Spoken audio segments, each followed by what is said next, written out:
তাহলে তো এদের পরাজয় নিশ্চিত। সেই জন্যই বলছেন নির্বাচন কমিশন যদি এইভাবে এসআইআর করেন, তাহলে সেই এসআইআর, সেই স্বচ্ছ ত্রুটিহীন ভোটার লিস্ট, সেই ভোটার লিস্ট ম্যাজিক দেখাবে পশ্চিমবাংলায়। জয় হিন্দ। 7 নিউজ নেটওয়ার্কে আপনাদের সকলকে স্বাগত। মর্তের দেবদেবীদের এবার বোধহয় একটু কদর বাড়বে, কারণ স্বর্গের দেবদেবীরা বিদায় নিচ্ছেন এক এক করে, আর তত এগিয়ে আসছে জনতা জনার্দন যাদেরকে বলা হয়, তাদের কাছে পৌঁছানোর পালা, অর্থাৎ ভোট। ভোটের আগে বিশেষজ্ঞরা বলছেন যে সিপিএম এর 3টি সাংঘাতিক রকমের ত্রুটি রয়ে গেছে। কি কি ত্রুটি? 1, বুথ ভিত্তিক সংগঠন। 2 নম্বর, টাকা। 3 নম্বর, পেশি শক্তি বা মাস্তান। 4 নম্বর, মুখ। আর এই মুহূর্তে আমাদের সঙ্গে যিনি রয়েছেন তিনি তন্ময় ভট্টাচার্য। আলাদা করে পরিচয় দেওয়ার কোনো দরকার নেই। প্রাক্তন বিধায়ক, সিপিআইএম, একদম ছাত্র থেকে শুরু করে যুব থেকে মূল যে মাদার পার্টি, সেই পার্টি, সব পার্টিতে তিনি সমানভাবে প্রাসঙ্গিক আজ পর্যন্ত। তন্ময়বাবুকে প্রথম যে কোয়েশ্চেন করবো, তন্ময়দা, যে বুথ ভিত্তিক সংগঠন যেটা সিপিএম এর সবচাইতে শক্তিশালী ছিল, সেটার আজকে এই দুর্দশা বা এটাকে কাটিয়ে ওঠার কোনো পথ আপনি দেখতে পাচ্ছেন? প্রথম কথা হচ্ছে, বুথ ভিত্তিক সিপিআইএম এখনো আছে। প্রতি বুথে সিপিআইএম এর ন্যূনতম 5 জন কর্মী আছেন, কিছু ব্যতিক্রম থাকতে পারে। আমাদের পাড়ায় যদি আপনি দেখেন, প্রতি বুথে সিপিআইএম এর 50 জন কর্মী আছেন। কিন্তু সমস্যাটা হলো, তৃণমূল কংগ্রেস 2011-এ পট পরিবর্তনের পরে যে ভয় এবং সন্ত্রাসের রাজনীতিকে প্রতিষ্ঠিত করেছে, এমনকি বুথ স্তরেও, সিপিআইএম করলে পরে তাকে সামাজিকভাবে বয়কট, জরিমানা ধার্য, নানানভাবে মিথ্যা মামলা করে তাদেরকে বিব্রত করা, ব্যতিব্যস্ত করা, প্রতিহিংসামূলক আচরণ করা। এই যে তৃণমূল কংগ্রেসের রাজনীতি, এই রাজনীতিতে সমস্ত বুথের সমস্ত সিপিআইএম কর্মীরা প্রকাশ্যে রাস্তায় নামার ক্ষেত্রে অনেক ক্ষেত্রেই অস্বস্তি বোধ করেন। আমরা আমাদের এই সমস্ত কর্মীদেরকে আশ্বস্ত করতে চাই কথা বলে যে তৃণমূলের জমানা শেষ হতে চলেছে, নিশ্চিত থাকুন, তৃণমূল আর থাকবে না। বামপন্থীরা যদি তাদের হারানো ভোট পুনরুদ্ধার করতে পারে, যা অসম্ভব না, যা 2016 সালে 80% করা গেছিল, তাহলে পরে বামপন্থীরা আবার 1972-এ শূন্যর পরে 1977-এ যদি ম্যাজিক দেখাতে পারে, তাহলে 2011 শূন্যর পরে 2026-এও ম্যাজিক দেখানো সম্ভব। কিন্তু আমাদের বুথ স্তরের কর্মীদের এই নিরাপত্তা আমরা পার্টিগতভাবে যতটা দিতে পারি দেব। পুলিশ প্রশাসন তাদের যে কাজ, আইন শৃঙ্খলা রক্ষা করা, তা কি তারা করবেন? নির্বাচন কমিশনের যে কাজ, সকল ভোটার তাদের মত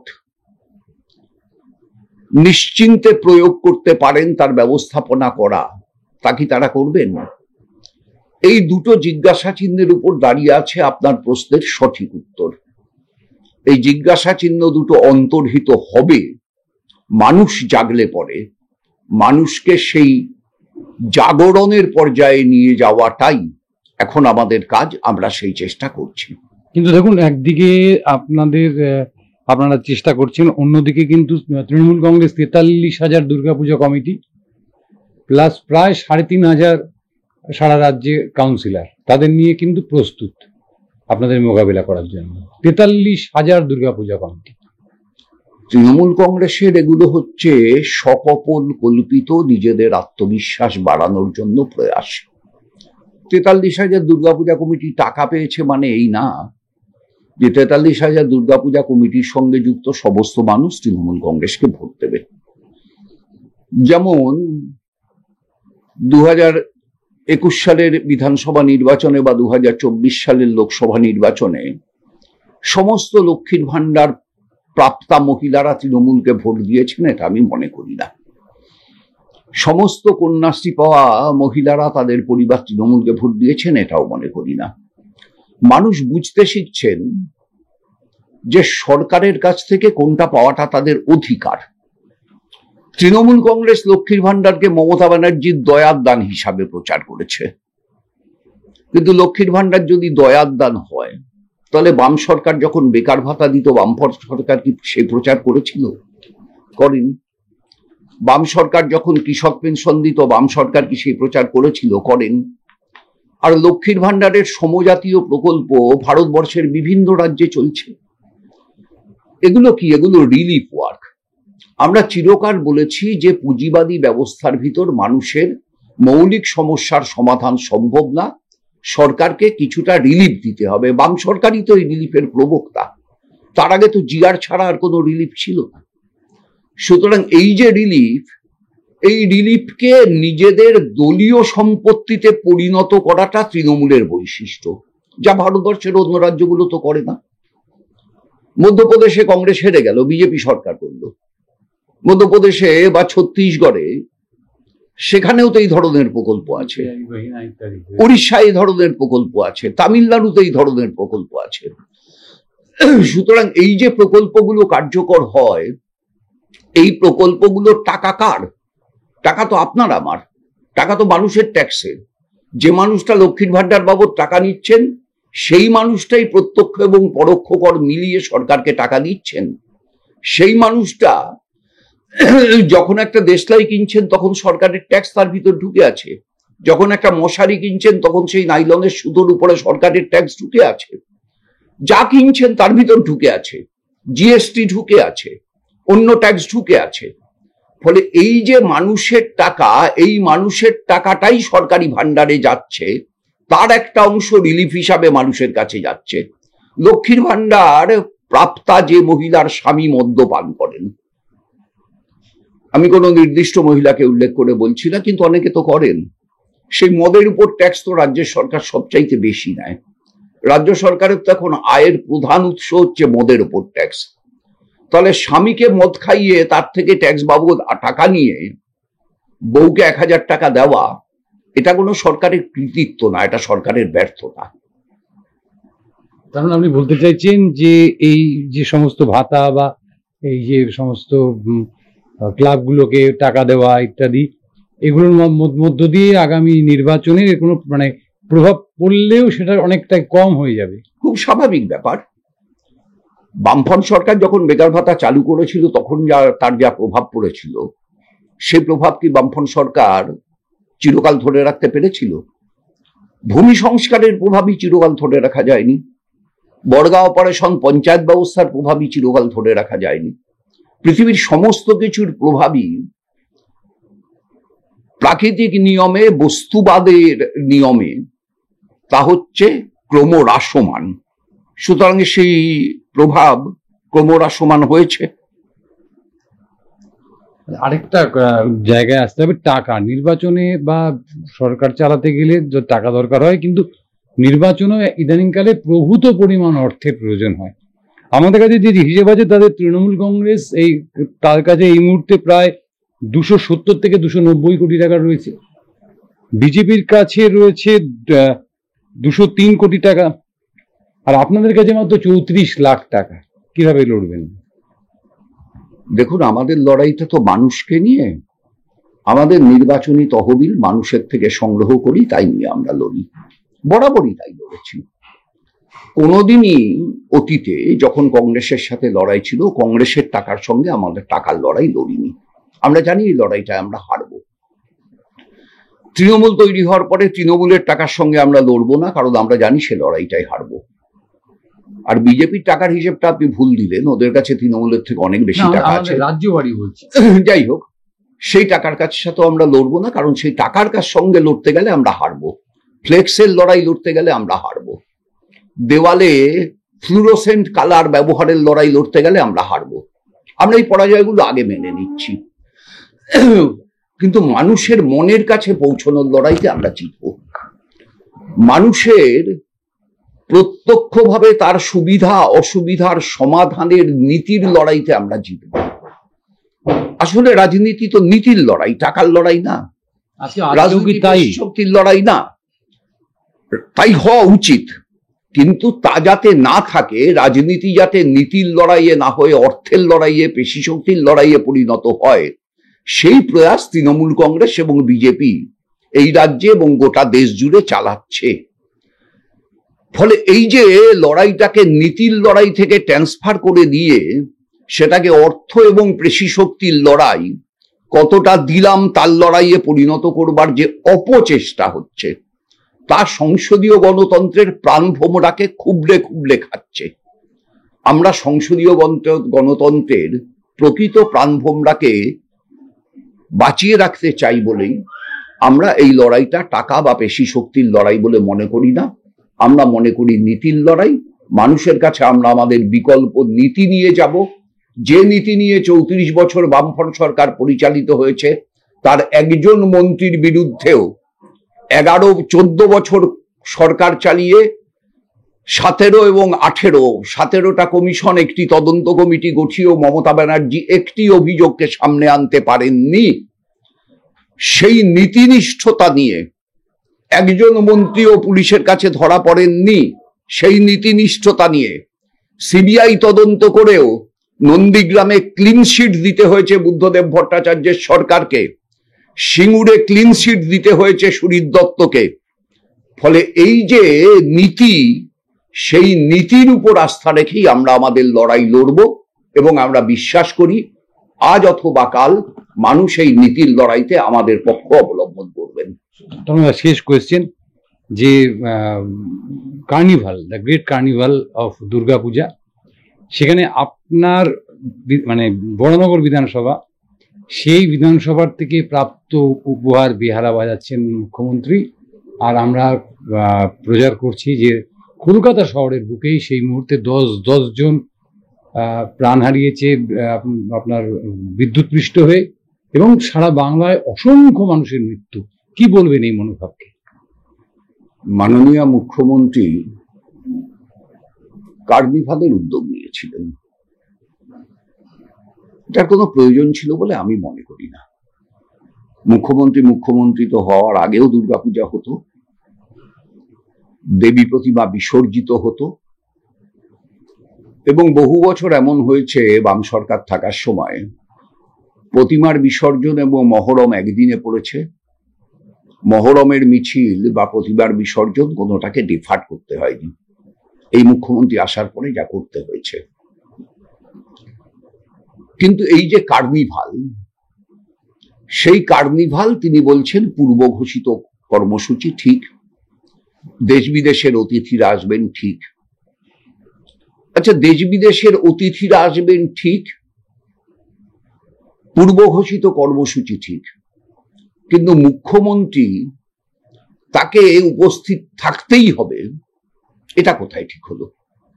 অন্য কোনো মন্ত্রীকে দায়িত্ব দিতে পারতেন, অনেক ক্ষেত্রেই তো দেন। আচ্ছা ঠিক আছে, উপস্থিত নয় থাকলেন, 1 মিনিট নীরবতা পালন করতে পারতেন সমস্ত পুজো কমিটিকে সঙ্গে নিয়ে এই মৃত্যুর জন্য, করলেন না। অন্তত নিজে নাচ বাজনার অংশীদার না হতে পারতেন, একটা গাম্ভীর্য বজায় রাখতেন, মাইকে খুলে বলতেন রাজ্যের এত মানুষের এই রকম মৃত্যুতে, এই রকম বিধ্বংসী বন্যায় আমি শোকাহত, আমি মর্মাহত। যেহেতু অনুষ্ঠান পূর্বঘোষিত অনুষ্ঠান হোক, কিন্তু আমি এক জায়গায় বসেই অনুষ্ঠান দেখব, বলতে পারতেন। তা না করে তিনি ডান্ডিয়া নাচলেন, তা না করে তিনি একটা বাদ্যযন্ত্র উল্টো বাজালেন, বরানগর থেকে পাওয়া গিটার বেহালা তিনি বাজালেন। এখন এই যে মুখ্যমন্ত্রী সব বাজাতে জানেন, সব বাদ্যযন্ত্রের সুর তার করায়ত্ত বা হস্তগত বা মস্তিষ্কগত, এটা প্রমাণ করার জন্য শুধু কি এই মঞ্চটাই আছে? মুখ্যমন্ত্রী তো বারবার এটা প্রমাণ করেছেন যে সন্ধ্যা মুখার্জি তিনিও কোনো একটা গান গাওয়ার সময় তাকে বলেছেন সুরটা ঠিক আছে কিনা, কার গান চেয়েছেন। আমি জানি না মকবুল ফিদা হোসেন ছবি আঁকিয়ে তাকে দেখেছিলেন কিনা, আমি জানি না অন্য কোনো আমরা যাদের সেলিব্রিটি বলি তারা এই ধরনের কোনো অনুষ্ঠান নিজেদের পারফর্ম করবার আগে মুখ্যমন্ত্রীর অনুমতি চেয়েছেন কিনা। কিন্তু তিনি তো মুখ্যমন্ত্রী, তিনি তো আমারও মুখ্যমন্ত্রী। যে 10 জন বিদ্যুৎপৃষ্ট হয়ে মারা গেলেন তাদেরও মুখ্যমন্ত্রী। উত্তরবঙ্গের ভয়াবহ বন্যায় যে মানুষগুলো ঘর ছাড়া হয়ে রাস্তায় আশ্রয় নিয়ে বসে আছে, ওই সময় যে সময় তিনি কার্নিভাল করছেন তাদেরও মুখ্যমন্ত্রী। তাহলে মুখ্যমন্ত্রী কি খালি যে ক্লাবগুলো 143টা কত তাদের প্রতিমা নিয়ে ওখানে যেতে পেরেছিল তাদের মুখ্যমন্ত্রী ছিলেন? উত্তর না। তাহলে এই যে মুখ্যমন্ত্রী নিজেকে সংকুচিত করে নিলেন, গোটা পশ্চিমবাংলার মুখ্যমন্ত্রীর থেকে মুষ্টিমেয় মানুষের মুখ্যমন্ত্রী হিসেবে নিজেকে প্রতিষ্ঠিত করলেন, এটা মুখ্যমন্ত্রী পদের সম্মান, মুখ্যমন্ত্রী পদের গাম্ভীর্য, মুখ্যমন্ত্রী পদের ব্যক্তিত্বকে বিনষ্টই করেছে। আর একটা এই প্রসঙ্গত কোয়েশ্চেন চলে আসছে যে আপনার দলের মুখ নেই, প্রচুর নতুন ছেলে মেয়ে, প্রচুর মানে যেটা বলেছেন আমার বিমান বসু বলেছেন বা অন্যান্য নেতৃত্ব বলেছেন যে আগামী 3 প্রজন্মের নেতৃত্ব তৈরি আছে পার্টিতে, কিন্তু মানুষ বিশ্বাসযোগ্য মুখ নাকি পাচ্ছে না। 77 সালে কি জ্যোতি বসুকে মুখ্যমন্ত্রী প্রজেক্ট করে আমরা নির্বাচন লড়েছিলাম? সম্ভবত না। সময়ের সঙ্গে তো অনেক কিছু পরিবর্তন হয়, সময়ের সঙ্গে অনেক কিছু পরিবর্তন হয়, কিন্তু আমরা তো আগেই বলেছি লড়াইটা ব্যক্তির না, মুখের না, লড়াইটা নীতির। আমরা নীতির লড়াই লড়ব। আর এই লড়াইতে নেতৃত্ব দেওয়ার মতো মানুষের অভাব কোথায় দেখছেন আপনি? আপনি আমাদের মধ্যে নেতৃত্ব দেওয়ার মতো মানুষের অভাব দেখছেন? আপনি বিকাশ ভট্টাচার্যকে দেখতে পাচ্ছেন না, আপনি সুজন চক্রবর্তীকে দেখতে পাচ্ছেন না, আপনি মীনাক্ষী মুখার্জিকে দেখতে পাচ্ছেন না, আপনি মোহাম্মদ সেলিমকে দেখতে পাচ্ছেন না, কিংবা যদি আমাদের সহযোগিতার কথা বলি আপনি অধীর চৌধুরীকে দেখতে পাচ্ছেন না। আপনি অনেককেই দেখতে পাচ্ছেন, আসলে প্রত্যেককে দেখতে পাচ্ছেন। তাহলে এই যে এতগুলো মানুষকে আপনি দেখতে পাচ্ছেন, সেই দেখতে পাওয়া মানুষগুলোকে আপনি ভুলে যাচ্ছেন কেন? আমাদের কথাটা খুব স্পষ্ট। আমাদের কথাটা হচ্ছেই, মানুষ যদি আমাদের সরকার গঠনের সুযোগ দেন, তাহলে মুখ তৈরি করতে বা মুখের নাম ঘোষণা করতে বা মুখ্যমন্ত্রীর নাম ঘোষণা করতে ফ্র্যাকশন অফ এ সেকেন্ড সময় লাগবে। মানে তৈরি আছে, অবশ্যই আছে। একটা দল নির্বাচনে লড়ছে, সেই দলের উদ্দেশ্য সরকার গঠন করা, তাদের সঙ্গে যারা জোটবদ্ধ হয়ে নির্বাচনে লড়ছে, যাদের উদ্দেশ্য জোটবদ্ধভাবে সরকার গঠন করা, সেই জোটের নিজেদের ভিতর কোনো নেতৃত্ব ঠিক করা থাকবে না। এই অবাস্তব কাজ কি কমিউনিস্টরা করতে পারে, না অন্য কোনো রাজনৈতিক দল করতে পারে? কতটা আশাবাদী? শেষ, একেবারে শেষ। দেখুন, আমি আগেই বলেছি, যদি নির্বাচন, আমি এসআইআর নিয়ে কোনো কোশ্চেনই করলাম না, কারণ এসআইআরটা হবে না, এসআইআর একটা স্বাভাবিক প্রক্রিয়া। তৃণমূল এবং বিজেপি এই স্বাভাবিক প্রক্রিয়াটাকে একটা অস্বাভাবিক যুদ্ধের চেহারা দিচ্ছে। কোনো তো প্রয়োজন নেই। দুটো দলই তো বলতে পারে যে নামগুলো মৃত, যে নামগুলো ভুয়ো, যে নামগুলো অনুপ্রবেশকারীদের, সেই নামগুলো বাদ গিয়ে ভোটার তালিকা স্বচ্ছ হবে। যদি বসে সরকার থাকতে বা বুদ্ধদেব ভট্টাচার্যের সরকার থাকতে, এ রাজ্যে তো এসআইআর হয়েছে। 2002 সালেই এসআইআর হয়েছে।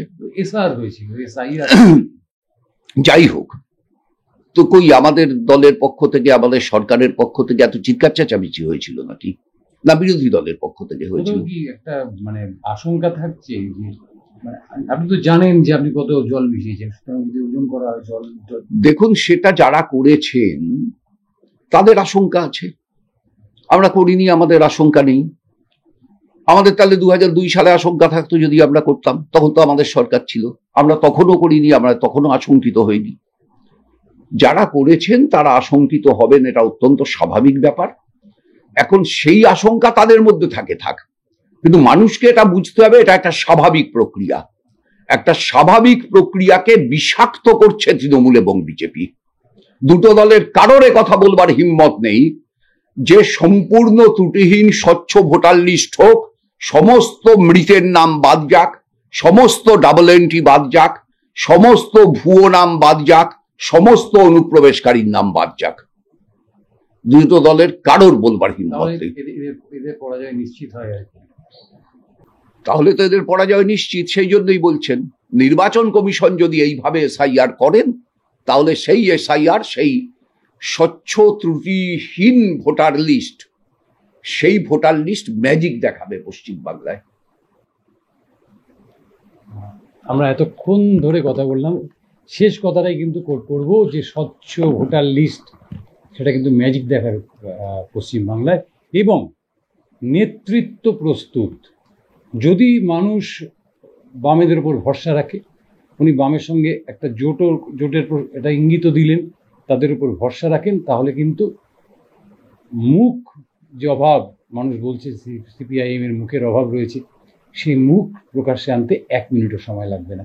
আমাদের অপেক্ষা থাকবে 2026-এর নির্বাচনের ফলাফল প্রকাশ পর্যন্ত। আর আপনারাও সঙ্গে থাকুন 7 অ্যাওয়েক নিউজের। ক্যামেরায় শ্যামল পালের সঙ্গে চন্দন সেনগুপ্ত, 7 অ্যাওয়েক নিউজ, বরানগর। জয় হিন্দ।